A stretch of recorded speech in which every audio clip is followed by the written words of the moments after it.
Welcome to this tutorial on finding minimum values in NumPy arrays using the np.min function. In this video, you'll learn how to efficiently find the smallest values in your arrays, whether you're working with one-dimensional or multi-dimensional data. np.min is a NumPy function that returns the minimum value from an array. You can use it to find the smallest element across the entire array, or you can specify an axis to find minimums along a particular dimension. This function is part of NumPy's powerful aggregation toolkit. The basic syntax for np.min is straightforward.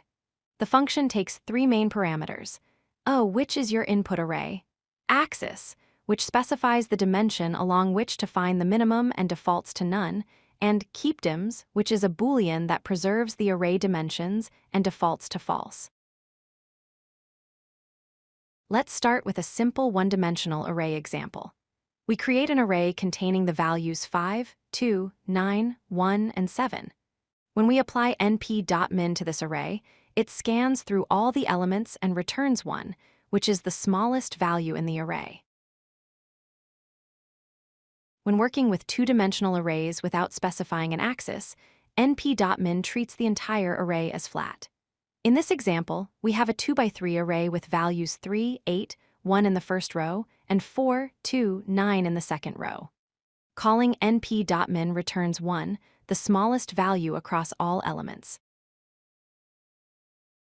When you set axis equal to 0, np.min finds the minimum value in each column. Using the same 2x3 array, it compares values vertically. The result is an array containing 3, 2, 1, representing the minimum value from each column. When you set axis equal to 1, np.min finds the minimum value in each row. Again, using our 2x3 array, it compares values horizontally across each row.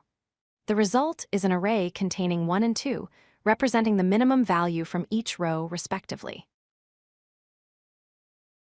To recap, np.min returns the smallest value in an array. When used without an axis parameter, it finds the global minimum across all elements. When you specify an axis, it finds the minimum along that particular dimension. This function is essential for data analysis and array manipulation tasks in NumPy. If you like this video, hit that like button and don't forget to subscribe. Visit codelucky.com for more such useful content.